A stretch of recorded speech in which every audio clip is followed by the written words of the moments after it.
Assalamualaikum warahmatullahi wabarakatuh. Kali ini kita sedang berada di Karangantu. Tujuan tim Karangantu yaitu untuk mencari observasi ikan asin. Mana ikan asinnya? Tuh. Mau tahu keseruannya kayak gimana? Ikutin. Jadi gini Pak, kita dari mahasiswa ilmu perikanan kita. Tujuan kami kesini tuh untuk menunaikan salah satu tugas ya, survei mengenai penggaraman Pak. Iya, tentang penggaraman ikan, dan salah satu-satunya produk penggaraman ikan ya ikan asin gitu Pak. Di sini tuh ikan asin apa aja sih Pak yang dijual? Kalau di sini gimana harus tangkap sih ya, hasil tangkap nelayan ya. Jadi kalau musimnya teri ya kita ngolah teri, kita musim teri. Kalau kemarin yang tahun-tahun awal-awal tahun ini biasa cumi itu kemarin. Ya, jadi sempat kawan itu juga ngolah cumi. Gimana hasil tangkap nelayan? Kalau dapat teri-teri gitu loh, musim ikan kasaran, kadang-kadang tongkol, layang. Berarti di sini Bapak selain jualan produksi sendiri juga gitu Pak? Iya, produksi. Intinya tadi itu produksi, cuman kan ini tuh sambilan aja. Jadi di selang apa? Ini kan ada musim Iya. Terang bulan tuh kosong tuh nelayan nggak ada itu, jadi nggak ada kegiatan. Ya kegiatan sambilannya itu masarin itu ngeteng istilahnya ya. Ngeteng juga, terus jadi yang langgan-langgan itu datangnya jelas ke sini. Tadinya emang nggak ada. Kalau untuk pengolahan ikan asin sendiri Pak, lama waktu pembuatannya itu berapa lama? Waktu penggaraman itu?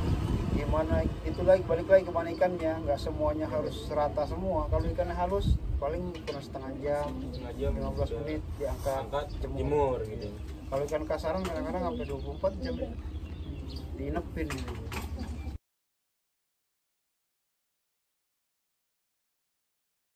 Soalnya kalau nggak diinepin dia nggak ngeresap ya, jadi kadar airnya itu masih kuat gitu. Dan garam itu biasanya nurunin kadar air gitu. Iya. Terus ikan asin yang paling laris di sini tuh jenis apa sih Pak biasanya? Di sini biasanya andalan kita itu paling jengkit, trirep gitu. Trirep itu palingnya. Per kilo berapa tuh Pak? Per kilo lagi sekarang itu kisaran 42 ribu. Biasa tembus sampai 50 tuh, 55, 52 itu. Sekarang lagi apa ya, pasarnya sepi, daya beli masyarakat katanya, daya beli masyarakatnya menurun, jadi turun harganya. Terus untuk sendiri tipe penggaraman kan ada penggaraman kering sama penggaraman basah ya. Bapak pakai yang mana? Yang basah gitu. Yang basah ya. Kalau buat kering biasanya paling buat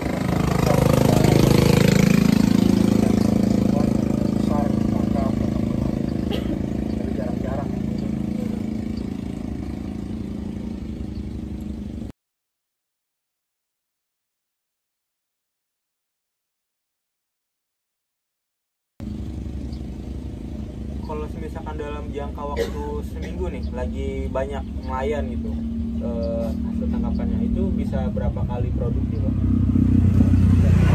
Tiap hari kan nelayan pulang pagi, jadi setiap pagi tuh kalau nelayan datang itu masing-masing pergi belanja sekarang ya sekemampuannya.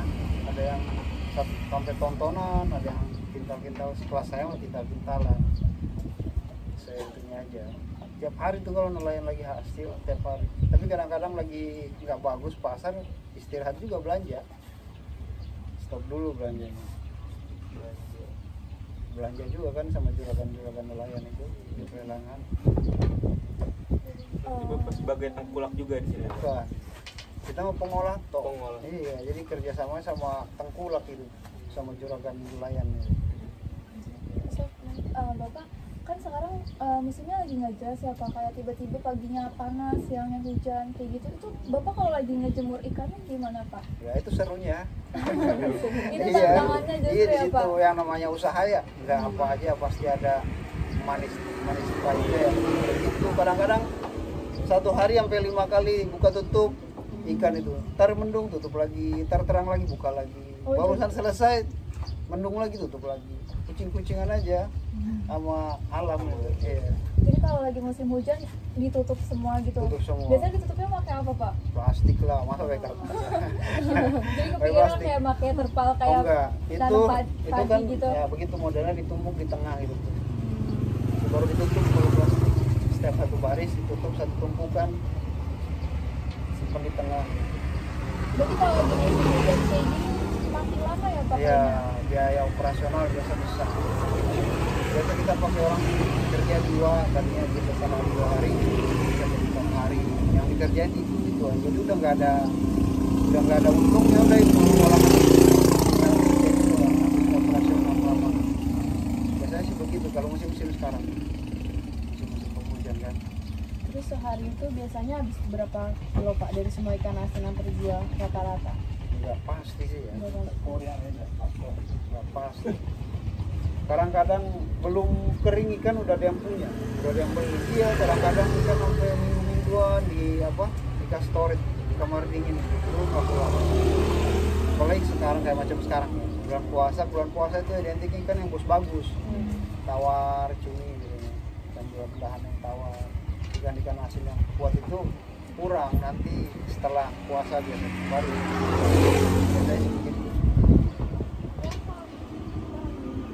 Tapi kalau seumpama ikan asin itu ada ininya nggak sih, Pak? Kan kadang kalau ikan biasa tuh suka ada yang tiba-tiba harganya jadi mahal karena mau mendekati lebaran. Kalau ikan asin tuh kayak gitu juga Iya kan? sama begitu aja. juga. Iya. Ada masanya.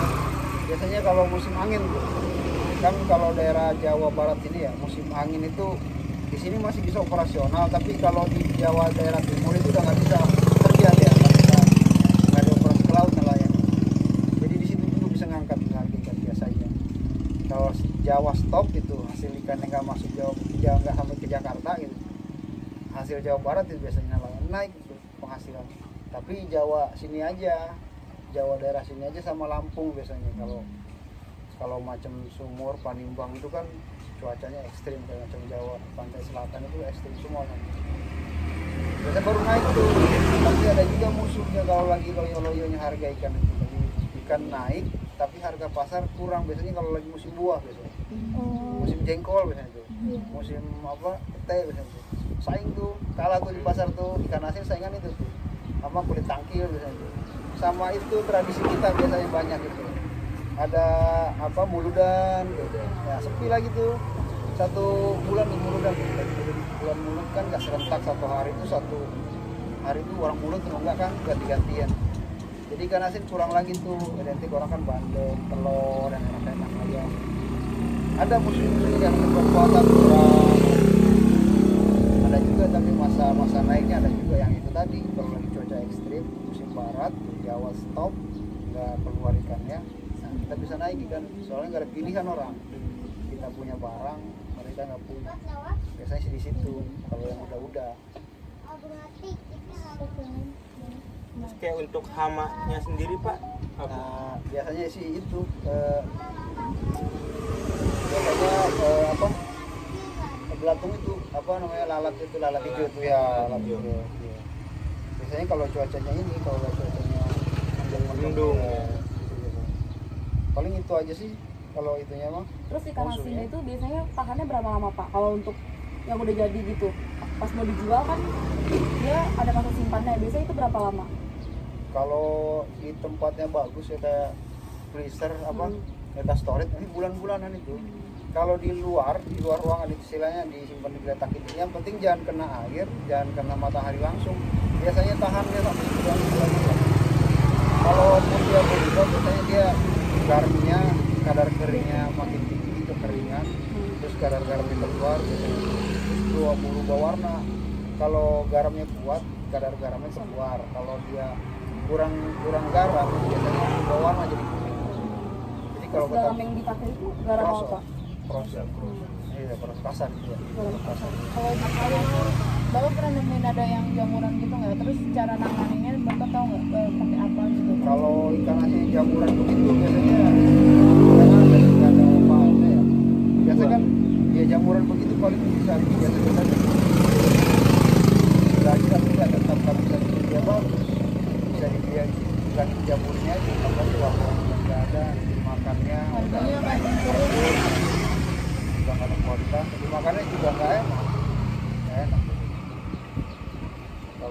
udah lama biasanya. Kalau di Jamuran pasti lama. Tadi pertanyaannya nggak di skip sih ya. Sebenarnya mestinya kan nggak ada apa gitu. Jadi dari nelayan dari apa jadi enak gitu. Ini kayak otodidak aja, pertanyaannya apa yang ada di kepala ditanyain dia. Iya. Biar nggak terlalu formal banget. Iya. Iya, biar kayak ngobrol santai aja. Boleh. Terus selain ngandelin sinar matahari, ini Bapak pakai ada opening gitu. Kayak doa. Iya sih. Bisa. Ya ada kalau open belum ada, itu udah partai PT mungkin. Iya. Kita masih ngandalin matahari. Yang tadinya kalau musim sekarang ya, tadinya 2 hari kering, sekarang bisa 4 hari, 3 hari minimal. Cuacanya begini. Tapi itu kalau malam hari tetap ditutup. Embun kan? Pasti, ya. Ada embun. Embun ya. Tiba-tiba hujan kan repot nanti. Dimakan tikus lah apa gitu. Bisa jadi hama juga tuh kucing, tikus. Kucing sini mau dampar ngelak udah nggak ngeladenin nih gitu ya. Udah bagus. Bosan ya.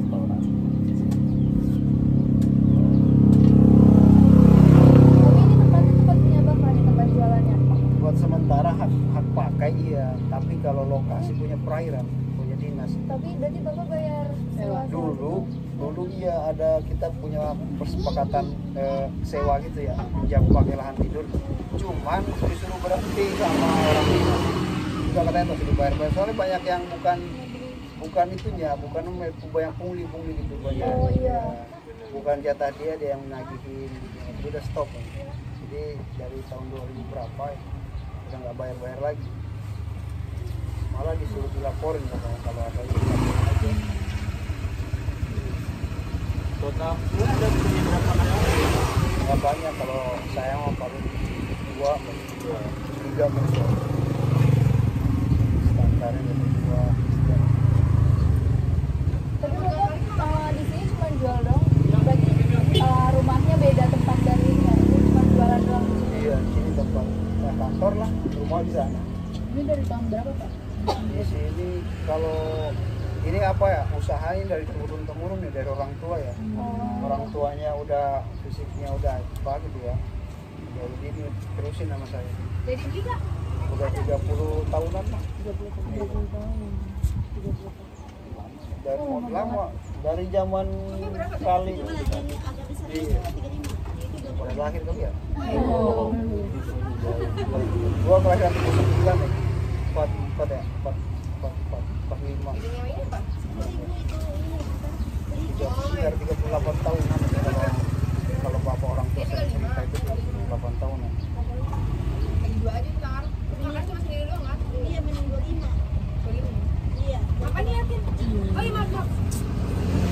Jadi kita ngobrol panjang juga, tapi kita nggak tahu nih nama Bapak. Saya Pak Kobar. Pak Kobar. Pak Kobar. Orang kawan sini panggil Pak Kobar, nama aslinya mah M Harun. Cuman kalau cari M Harun biasanya nggak ketemu ya. Iya. Kebiasaan jeleknya begitu. Kalau Kobar gampangnya dari depan jembatan tuang beca berapa? Kamar kerja semua itu tuang beca. Nah, kalau kenal. Terus selain jualan kayak gini, ada jualan kayak sewa TH atau apa? Ya biasanya sekarang udah enak ya. Kayak dulu kalau kita punya olahan tuh ya, bawa sampel dulu kan nggak berani langsung kirim tuh. Iya. Kalau langsung kirim biasanya digorok-gorokin harganya. Iya. Jadi kita ke pasar dulu bawa sampel tuh di kawasan. Kalau sekarang enggak, kita tinggal foto-foto doang kan enak ya. Iya. Ya sekarang. Jadi langgan-langgan udah nggak kayak dulu kan harus disamperin. Berarti pemasarannya mau kontak aja ya Pak? Iya, itu aja kan. Tapi udah pernah ke kayak yang keluar kota gitu nggak sih Pak? Jauh. Paling jauh deh gitu. Iya paling jauh Paling jauh kemana? ngirim ikan asin. Kalau kita nggak pernah ngirim jauh, tapi kalau yang belinya tuh ngirim sampai ke Padang. Padang, Kapuk, Sukabumi. Berarti ada resellernya lagi gitu. Iya, ada sekarang. Banyak, biasanya sih banyak yang begitu. Iya, ada yang cari barang, kirim kemana. Ada yang kirim Padang, ada yang kirim Sukabumi, kemarin. Ada yang ke Bogor. Kita mah orang-orang aja. Tapi kalau partai, kalau udah sedikit mau ngeteng sendiri aja. Kawan-kawan kirim kabarnya, punya ikan ini, dia datang biasanya. Kayak macam tadi tuh, kawan tuh. Kirimnya ke Jawa itu. cuman Paling banyak sekali ngirim berapa Pak? paling banyak apa 2 ton paling banyak. Itu pun kalau 2 ton biasanya ditahan. Kalau nggak ditahan biasanya keluar aja sih. Per 2 hari keluar aja 2 kardus, kita kurang 50 kilo, kadang-kadang sejuta keluar aja biasanya. Kalau ada. Di sini kan banyak banget yang jualan ikan asin ya Pak. Terus yang bikin Bapak percaya diri nih punya Bapak tuh lebih baik di antara yang lain tuh apa Pak? Ya harus punya poin lah, masing-masing punya poin. Kadang-kadang orang apa gitu bagus, kadar garamnya kuat, kadang-kadang ada kelihatannya tawar tapi juga tawar kelihatan tapi kurang kering. Oh ya. Jadi mesti dijaga semua. Kalau kualitasnya lihat ya kering mati gitu. Kalau enggak masih sama gitu, main di harga biasanya. Tapi enggak sih, kalau di sini tuh masing-masing punya itu apa punya keunggulannya masing-masing. juga maksudnya ini apa punya langgan masing-masing gitu. Ya, jadi punya market pasar masing-masing gitu. Saya punya Rangkas, dia punya Cikes sama apanya gitu. Kalau saya Rangkas sama Rau sama apa, dia punya mana Bogor sama apa. Kadang-kadang ada yang satu tempat tapi lain orang. Jadi kadang-kadang harga beda gitu. Padahal satu pasar kan beda yang masing-masing punya itu, masing-masing punya langganan. Berarti sama penjual itu nggak kayak janji yang harganya Jadi kadang-kadang kalau udah lama tuh ya, udah lama ikan itu keluar terus, baru sama tuh harganya biasanya itu. Kan kadang-kadang ikan 1 hari, 2 hari, 3 hari hilang, ya. Ntar ganti ikan yang lain. Kadang-kadang sampai seminggu ikan itu terus yang murah. Kalau itu biasanya sama harganya sama. Jadi kayak ada harga pasar gitu. Ya. Biasanya Bapak sekilo berapa Pak harganya? Tergantung ikannya sih.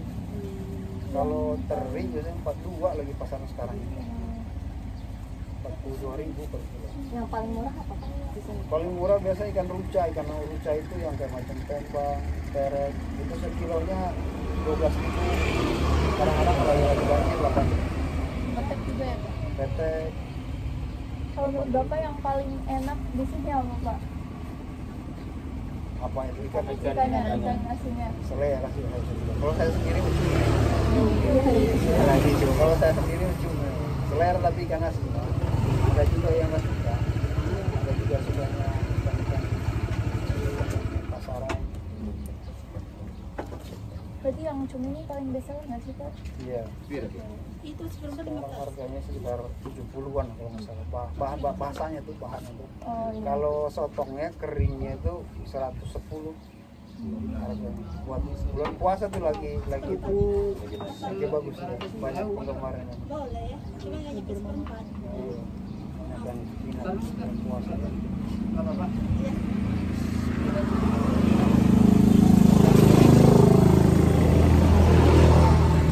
Ini teknik pertanian apa perikanan? Perikanan. Tahu jenis ikan mana? Tahu juga. Bentar ya. Memang harus tahu lah. Cuman nama ikan beda tempat ya. Iya, beda. Orang bilang jabu, ada bilang lamuru, ada bilang lesi, sama berapa jenis ikannya. Cuman namanya aja beda. Bapak kan gimana? Misalkan tadi misalnya tahu. Enggak juga sih kalau kayak macam ini untuk buat ikan cumi paling peda. Kalau peda kan nggak kering tuh, cumi nggak kering, takutnya disinggah di lalat gitu, bertelur jadi belatung. Kalau itu kan kering tuh, paling dia kalau kelamaan angin-anginan begitu ada yang merah kuning ya. Kalau nggak kadar garamnya keluar, kalau kekuatan garamnya kuat gitu, garamnya keluar tuh. Tapi kalau yang mana itu warnanya dia yang merah, yang kuning. Tapi nggak bisa platinum itu. Ya, tetap berlaku.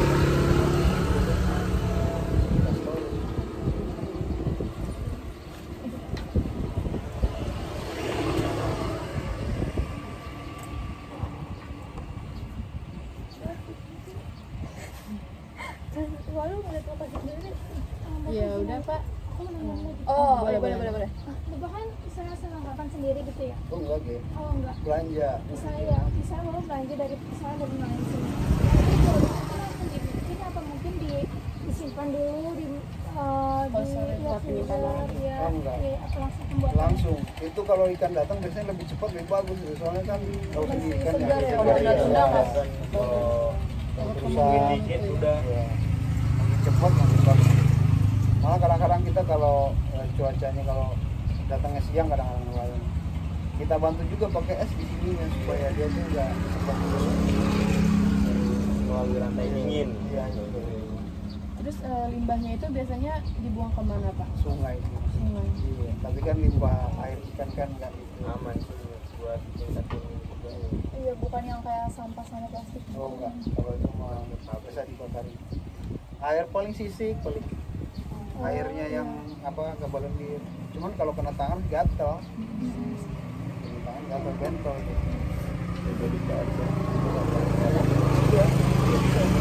Jadi cuman kadang-kadang yang kalah itu punya kadar garam yang kuat. Iya, kadar garam. Kalau bisa dinolin kadar garamnya itu bagus. Tapi gampang juga itunya, gampang belatungannya, gampang busuknya air itu. Pernah saya coba juga Pak sama ikan lele itu bagus. Cuman kalau kadar garam itu kuat, itu yang bikin apa rusak, pecah-pecah kepalanya, keretak-keretak kepala ikan. Pas Bumerang. iya gitu ya. Buat Protein.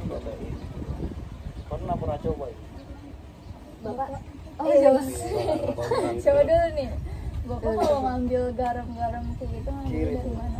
Kirim biasanya dari Oh, Jawa. Jadi pesan gitu ya? Ada. Per kilonya berapa Pak garam? Sekarang ini 80 belas 1.600. Perbandingan antara ikan dan garamnya itu gimana sih Pak? Biasanya dari ikan sih ya.